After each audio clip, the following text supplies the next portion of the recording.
Good morning, everyone. Today, we're going to step into one of the most fascinating intersections of biotechnology and computer science, biological databases. Now, you may already know what a database is in general, a structured collection of information. But when we apply that concept to biology, we suddenly find ourselves dealing with massive amounts of data, ranging from the DNA sequence of a single gene to the entire genome of a species, or from the amino acid sequence of a protein to the 3D structure of complex biomolecules. Why should you, as budding biotechnologists, care about databases? Because modern biological research is entirely data-driven. Whether you're studying cancer genetics, agricultural biotechnology, or drug discovery, you'll be relying on databases such as GenBank, UniProt, or the Protein Data Bank. Without them, we would have no way to store, share, or even make sense of the staggering quantities of biological information being generated every day. In this lecture, I'll first give you a general overview of what biological databases are, how they are classified, and why they exist. Then we'll zoom in on two of the most important, GenBank, which stores nucleotide sequences, and the Protein Data Bank, which stores protein and nucleic acid structures.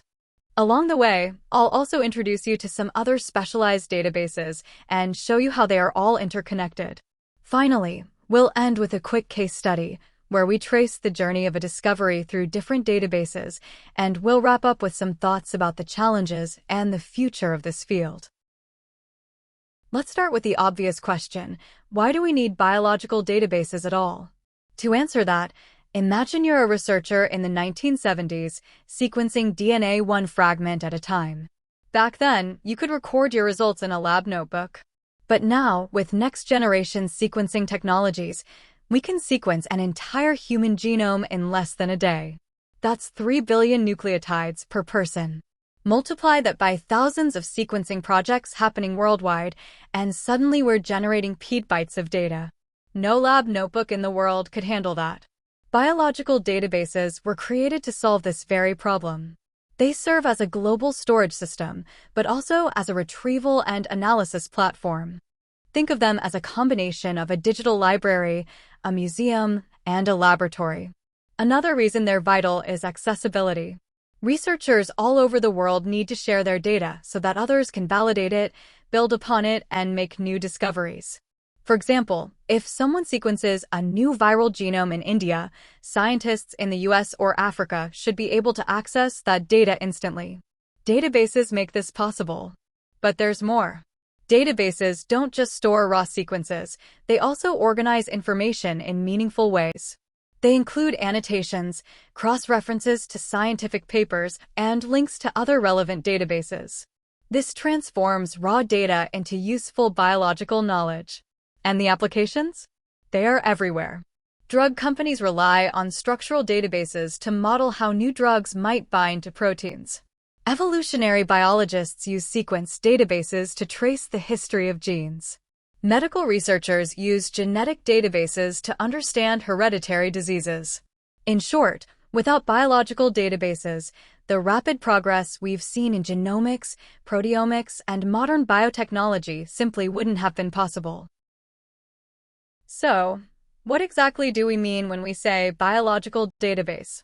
At its simplest, a biological database is an organized collection of biological information that is stored digitally, typically online, and can be accessed by researchers worldwide. But let's go deeper. The contents of these databases vary widely. Some, like GenBank, focus on nucleotide sequences, DNA, and RNA. Others, like UniProt, deal with protein sequences. Still others, like the Protein Data Bank, are dedicated to 3D structural data. And then there are specialized databases that may focus on a single organism, a class of proteins, or a specific biological process. Each database entry usually contains not just the biological data itself, but also metadata. Metadata is information about the data, for example, the source organism, the experimental method used, or links to the literature where the data was first reported. This context is crucial because it allows researchers to interpret the data correctly. Another point is that databases are designed to be machine-readable. That means they are structured in such a way that computational tools can automatically query them, extract data, and run analyses.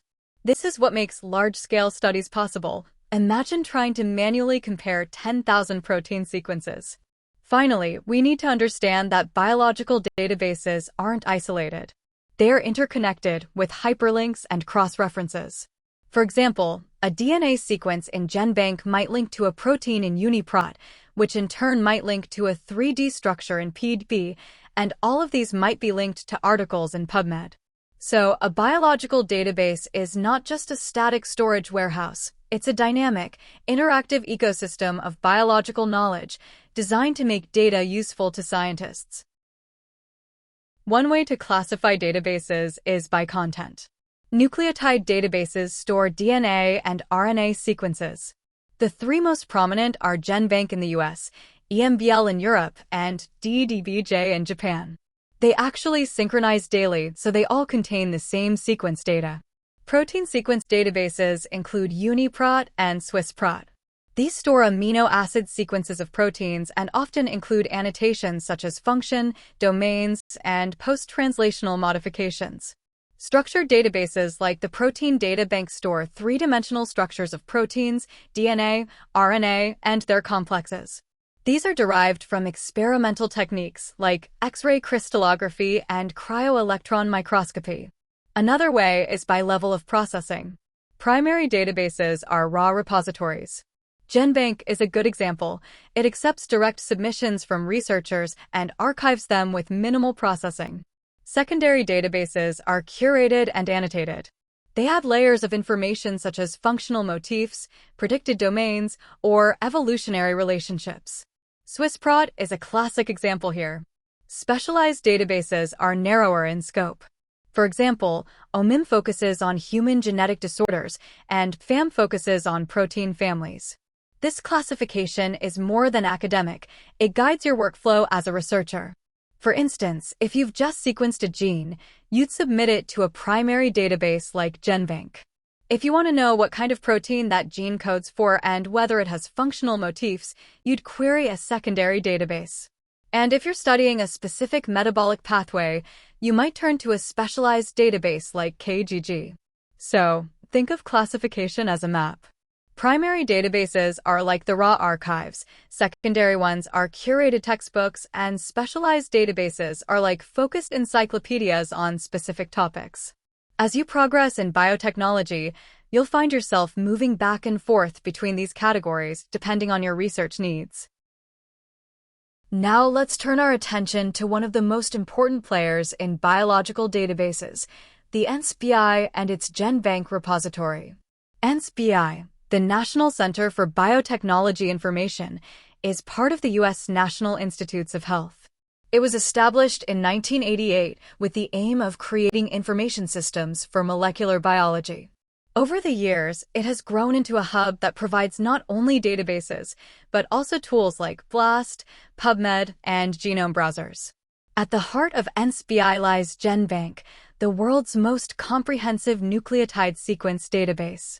GenBank accepts submissions from scientists across the globe. Every new gene sequence you see reported in a paper is likely deposited here. One of GenBank's strengths is its role in international collaboration. It doesn't stand alone, it shares data daily with the EMBL database in Europe and the DDBJ in Japan. This means no matter where a sequence is first submitted, it becomes globally accessible. That's an excellent example of science working across borders. But GenBank is more than a warehouse. Each entry comes with metadata, the organism it came from, references to published papers, and often functional annotations. It's also connected to other NCBI resources. For instance, if you're looking at a gene sequence, you can quickly jump to PubMed articles about it, or to RefSeq for curated versions, or to BLAST for sequence similarity searches. A concrete example, imagine a researcher sequences a new bacterial strain that has antibiotic resistance. They'll submit the gene sequence to GenBank. Within days, researchers worldwide can study it, compare it to other resistance genes, and maybe design new inhibitors. So, GenBank is not just a repository. It's a living, evolving resource, constantly expanding and linking into the larger web of biological knowledge. Let's take a closer look at what GenBank actually contains. At its core, GenBank is a collection of nucleotide sequences, DNA and RNA from viruses, bacteria, plants, animals, and humans. Each record is an entry that typically has three main parts: the sequence itself, the annotations, and the references. The sequence is the raw string of nucleotides, A, T, G, and C, or U for RNA. The annotations tell you what that sequence means, which parts are coding regions, what proteins they might produce, whether there are regulatory elements. The references point you to the scientific literature where this sequence was first described. Another key feature is that GenBank is not limited to just complete genes. It includes partial sequences, whole genomes, mRNA transcripts, and even non-coding RNAs. So, it's incredibly versatile. Now, how does this information get there? GenBank relies heavily on direct submissions. Researchers submit their newly sequenced genes through tools like Bankit or Sequin.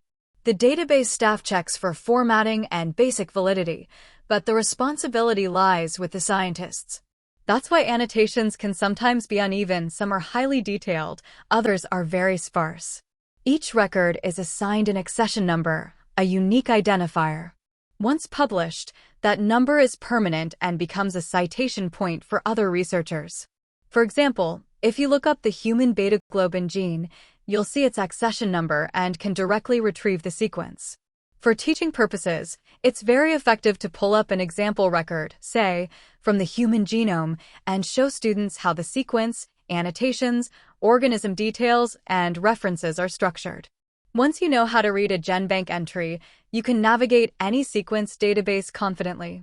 So, when you think of GenBank, think of it as the biological equivalent of the world's library of nucleotides, massive, diverse, and indispensable for modern research.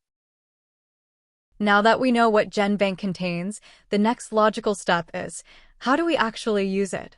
The primary interface for accessing GenBank is called NTRES, NCBI's Integrated Search and Retrieval System. Think of NTRES as the Google of NCBI. It allows you to search across multiple databases, not just GenBank, but also PubMed, Protein, RefSeq, and more. When you enter a query in NTRES, you can search by gene name, for example, TP53, by organism, say, E. coli, or by accession number if you already know the unique identifier for a sequence. What's powerful here is that NTRES doesn't just return the raw sequence, it integrates results from multiple databases. For example, suppose you type in BRCA1 human. NTRES will pull up the GenBank entry for the BRCA1 gene, but it will also show you related entries in RefSeq, links to protein databases like UniProt, relevant literature in PubMed, and even 3D structures if available in PEGG. This cross-linking is what makes NCBI so valuable. It saves you from having to manually check multiple separate resources. Another tool closely tied to GenBank is BLAST, Basic Local Alignment Search Tool. If you have a sequence and want to know what it resembles, BLAST allows you to compare it against the entire GenBank database. For example, if you've sequenced a novel viral gene, you can run a BLAST search to see which known viruses have similar sequences. That's how scientists quickly identify new pathogens. A nice teaching example is to take a simple gene, like the lax gene for E. coli, and show students how to search for it in GenBank. Then demonstrate how the NTRES system displays not only the nucleotide sequence, but also links to proteins, references, and pathways. So, the takeaway is this: searching GenBank is not just about finding one sequence, it's about navigating an interconnected web of biological data. Mastering NTRES and BLAST is like learning to read the map of modern molecular biology. Up to now, we've focused on nucleotide sequences, but of course DNA is only the blueprint. The real functional players in biology are proteins, enzymes, receptors, structural molecules, antibodies, you name it. That means we need databases that specialize in proteins. The most important is UniProt, the Universal Protein Resource. UniProt is a collaboration between European Bioinformatics Institute, Swiss Institute of Bioinformatics, and the Protein Information Resource in the US. Its goal is to provide a single, comprehensive resource for protein sequence and functional information. UniProt is actually divided into sections. SwissProt, manually curated entries with expert-reviewed annotations about protein function, domains, and biological roles. Because it's curated, it's highly reliable. TRMBL, automatically annotated protein sequences derived from translations of DNA entries in nucleotide databases. This section is huge but less reliable than SwissProt. UniRef, clusters of related protein sequences to reduce redundancy and speed up searches. What do protein databases contain?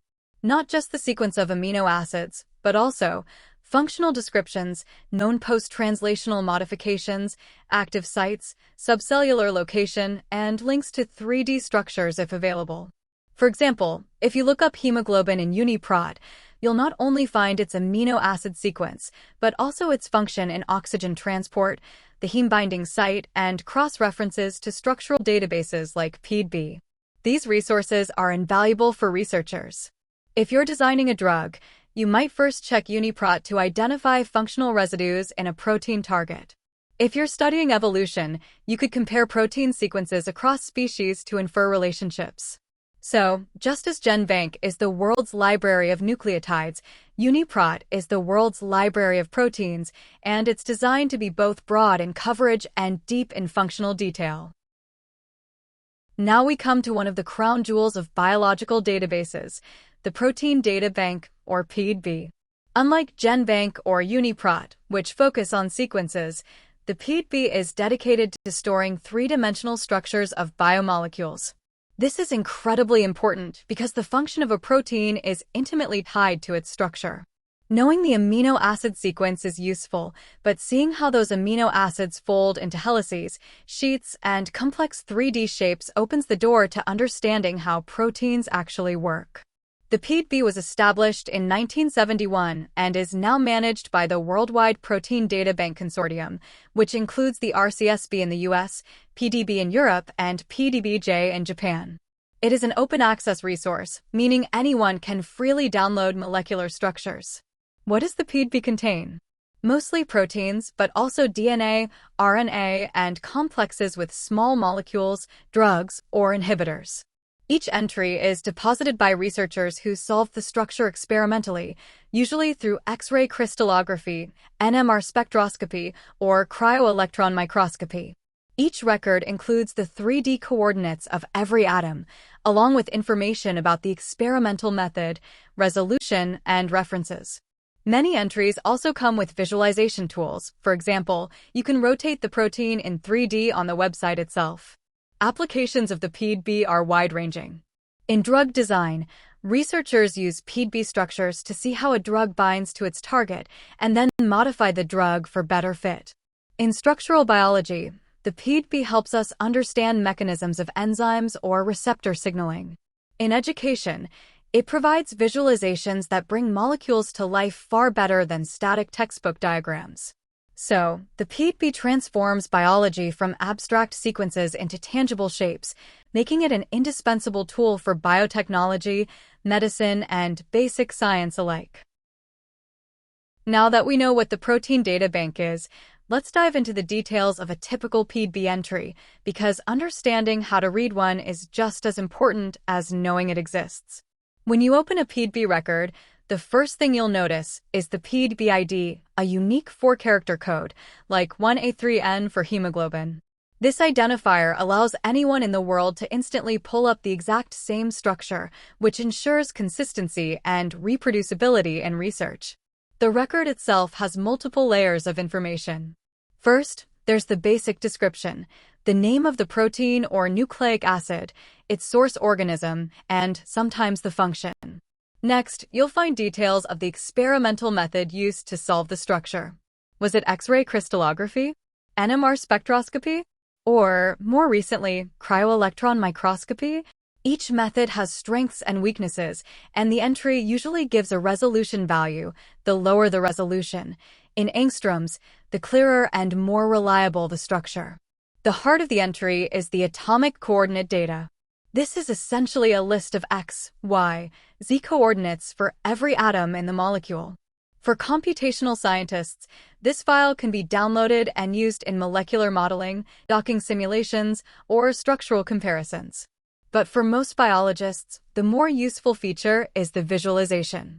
PEGG websites provide interactive 3D viewers where you can rotate the protein, zoom into the active site, highlight secondary structures, or even display ligand interactions.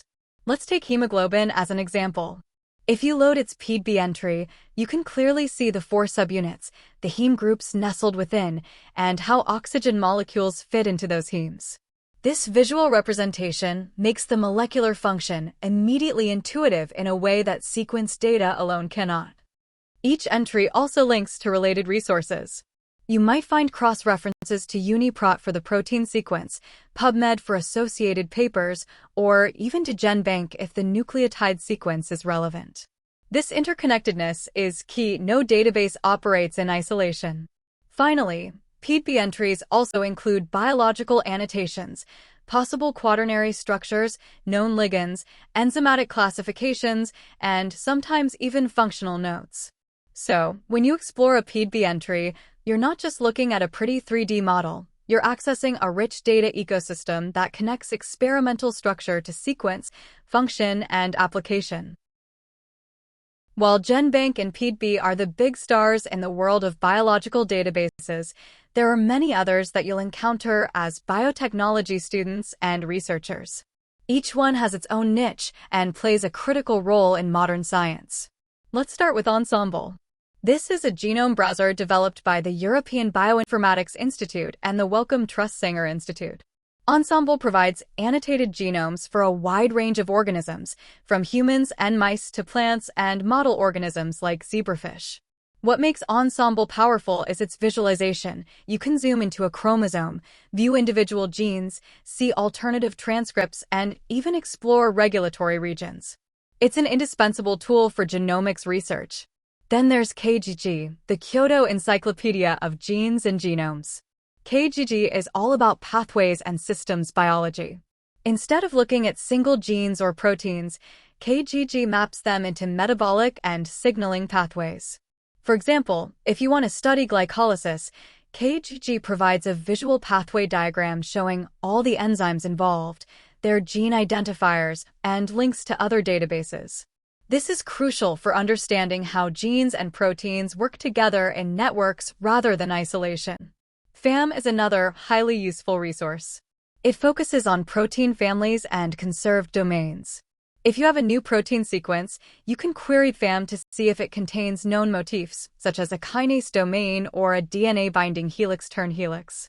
This can give you immediate insights into the protein's likely function, even if it hasn't been studied before.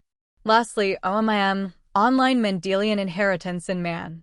This is a human-focused database that catalogs genetic disorders and their associated genes. If you're studying a disease like cystic fibrosis or Huntington's disease, OMIM provides comprehensive summaries of the mutations, inheritance patterns, and relevant literature. The point here is that biology is vast, and no single database can do it all. That's why we rely on a diverse ecosystem of databases, each specializing in a different layer: sequences, structures, genomes, pathways, families, or diseases. Together, they give us a multidimensional view of biology. Now, one of the most important things to understand about biological databases is that they don't exist in silos. Instead, they're part of an interconnected network that allows scientists to move seamlessly from one type of data to another. This integration is what really empowers modern research. For example, suppose you identify a new gene in Mycobacterium tuberculosis. You might first deposit the raw nucleotide sequence in GenBank. From there, you can translate the gene into a protein sequence and check it in UniProt. UniProt will not only store the sequence, but also predict domains, list functional annotations, and link you to Pfam if it belongs to a known protein family. Next, if someone has solved the 3D structure of that protein, you'll find a link to the protein data bank. There, You can visualize how the protein folds, identify potential active sites, and see if any small molecules are known to bind. If you want to understand its role in metabolism, KEGG can place it into a pathway diagram, showing how it interacts with other enzymes. And if the protein happens to have a homologue in humans that is linked to disease, OMIM will provide detailed information about that connection. What makes this possible is cross-referencing. Databases intentionally link up to one another through shared identifiers, accession numbers, or hyperlinks. This prevents duplication of effort and allows scientists to approach biology from multiple angles without reinventing the wheel. Think of it like this. If GenBank is the dictionary of nucleotides, UniProt is the encyclopedia of proteins, PEGG is the 3D atlas of structures, KEGG is the systems map, and OMIM is the medical directory.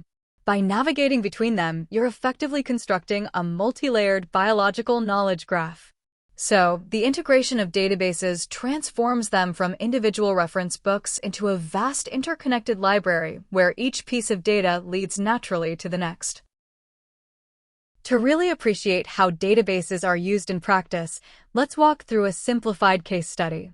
Imagine we're working on Mycobacterium tuberculosis, the bacterium that causes TB, a disease still responsible for over 1 million deaths annually.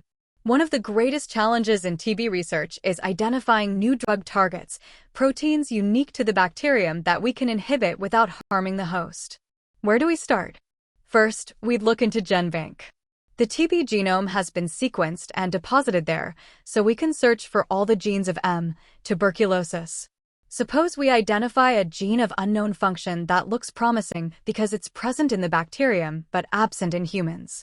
Next, we translate that gene into its corresponding protein and check UniProt. Here, we find functional annotations, predicted domains, and perhaps some clues about its biochemical role. For instance, maybe the protein is an enzyme involved in cell wall synthesis, an essential process for the bacterium's survival. If we're lucky, researchers may have already solved its structure and deposited it into the protein data bank. With the 3D coordinates available, we can examine the protein's active site, see how substrates bind, and model potential inhibitors. If no structure exists, we might still use homology modeling tools that rely on protein data bank entries from similar proteins. Once we've got structural information, we can map this protein into a pathway database like KEGG. KEGG might show us that this enzyme sits at a critical junction in the bacterium's metabolic network. Inhibiting it could potentially shut down cell wall synthesis altogether. Finally, we can cross-reference medical databases like OMIM or specialized TB resources to ensure there are no homologous human proteins that could cause side effects if targeted. This chain of steps, from GenBank to UniProt to Protein Data Bank to KEGG to OMIM, illustrates the power of integrated databases. Each one contributes a different perspective: raw sequence, functional annotation, 3D structure, systems context, and clinical relevance. Together, they enable a comprehensive approach to drug discovery. So, when you hear about a new antibiotic target, remember, behind that discovery lies not only lab work, but also countless hours of database mining. Bioinformatics and databases are no longer optional in modern research. They are essential drivers of innovation. Of course, databases are not without their problems. While they are indispensable, they also face major challenges that researchers will need to help address. The first challenge is the explosion of data. Next-generation sequencing has made it possible to sequence entire genomes in days at relatively low cost. This means databases are growing at exponential rates. GenBank alone contains billions of sequence records. The challenge is not just storing this data, but ensuring it remains accessible and searchable in reasonable time. A second issue is standardization. Different databases sometimes use different naming conventions, identifiers, or formats. For example, a protein might have one name in UniProt, another in KEGG, and a third in a published paper.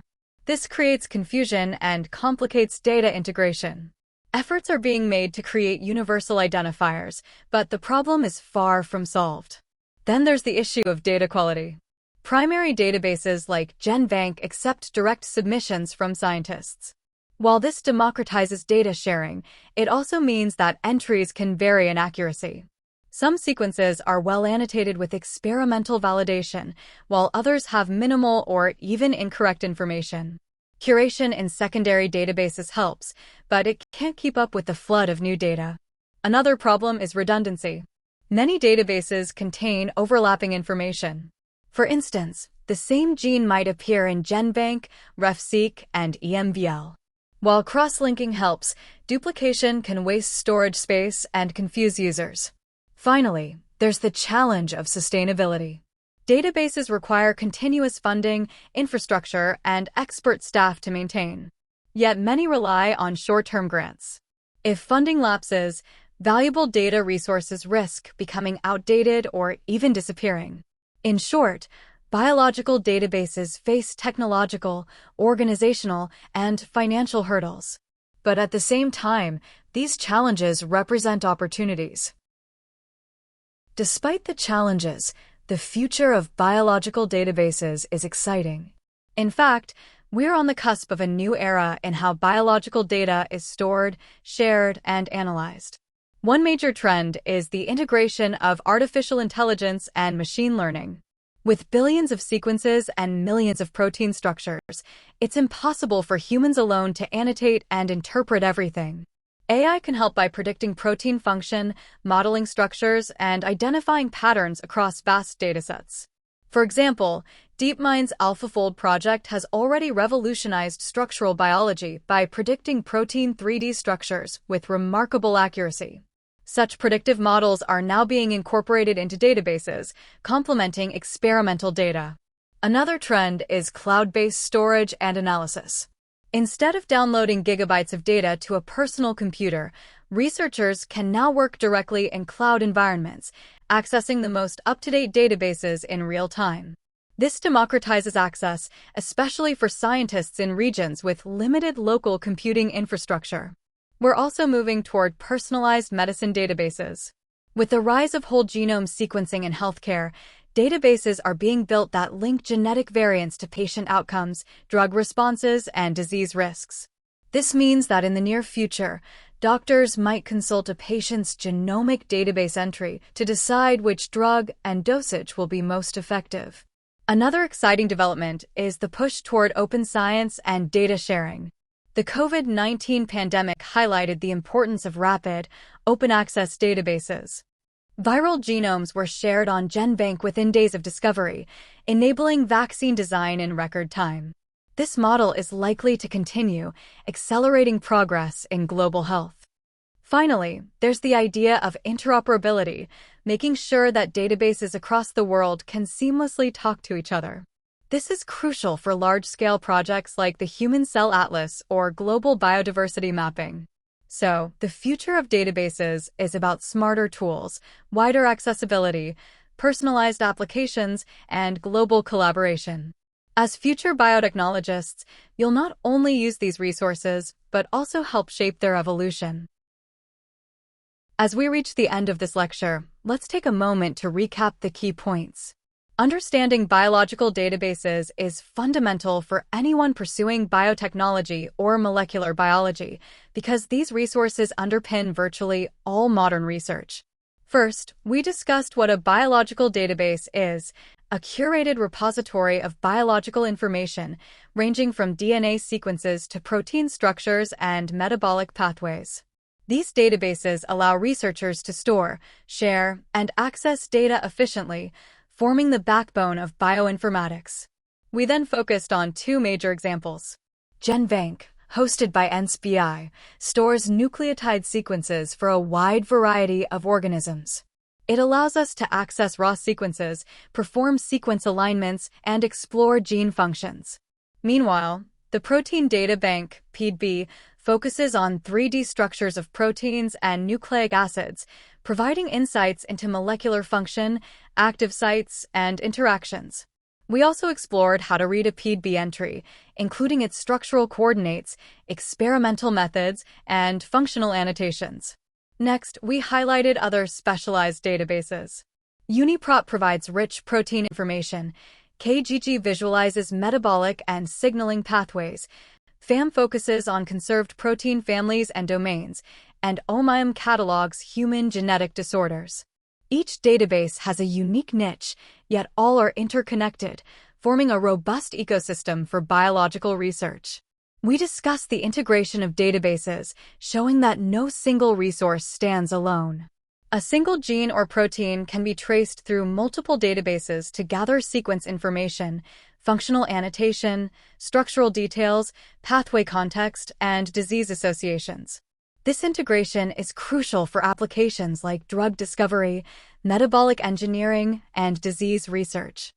We also reviewed challenges, including data explosion, standardization issues, quality control, redundancy, and sustainability. Despite these challenges, advances in AI, cloud computing, and interoperability are helping researchers manage and analyze these vast resources more efficiently. Finally, we looked to the future, highlighting trends like AI-assisted annotation, personalized medicine, open access initiatives, and global database integration. These developments promise to make biological data more accessible, interpretable, and actionable than ever before. In short, biological databases are not just repositories, they are dynamic, integrated platforms that drive modern biotechnology. They empower researchers to move from raw sequences to functional insights, structural understanding, and real-world applications, often in ways that were unimaginable a few decades ago. Keeping these resources at the center of your research toolkit will be essential as you progress in your careers. To reinforce today's lecture, it's important to get hands-on experience with these databases. Theory is valuable, but practice will deepen your understanding and build confidence for future research.